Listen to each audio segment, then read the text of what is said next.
Hi friends, చూడండి మామిడి చెట్ల కాయలన్నీ అయితే అలానే ఉన్నాయండి. ఎంత బాగున్నాయి చూడండి ఫ్రెండ్స్, తెల్లగా ఉన్నాయి. మేమైతే వీటిని అంటి మామిడికాయలని అయితే అంటామండి. ఆ కాయ అయితే అంత ఊజీ పట్టేసి మాగిపోయిందండి. చూడండి ఎన్ని కాయలు అయితే కింద పడిపోయాయో.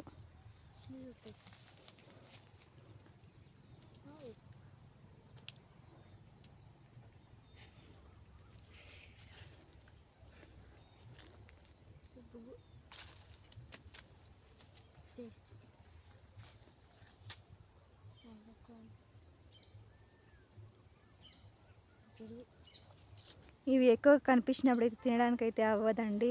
ఎక్కడైనా టూర్కి వెళ్ళినప్పుడు అక్కడ చిన్న చిన్నగా ఉప్పులుగా కోసి కారం ఉప్పు అయితే వేసి పెట్టింటారంటే అవి అయితే తినడానికి అయితే ఎంత బాగుంటాయో. చూడగానే నోరైతే ఊరిపోతుంది.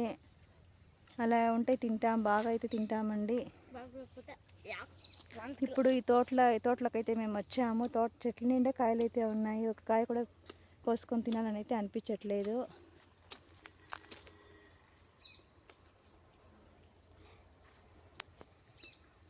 మీకు కావాలంటే కామెంట్ బాక్స్లో కామెంట్ చేయండి.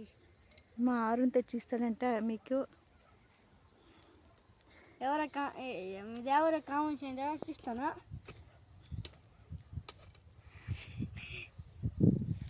ఈ మామిడికాయలు మీరేమని పిలుస్తారో కామెంట్ చేయండి ఫ్రెండ్స్. అలాగే ఎంతమందికి మామిడికాయలు అంటే ఇష్టమో కామెంట్ చేయండి. అట్లా ఊరు తినాలని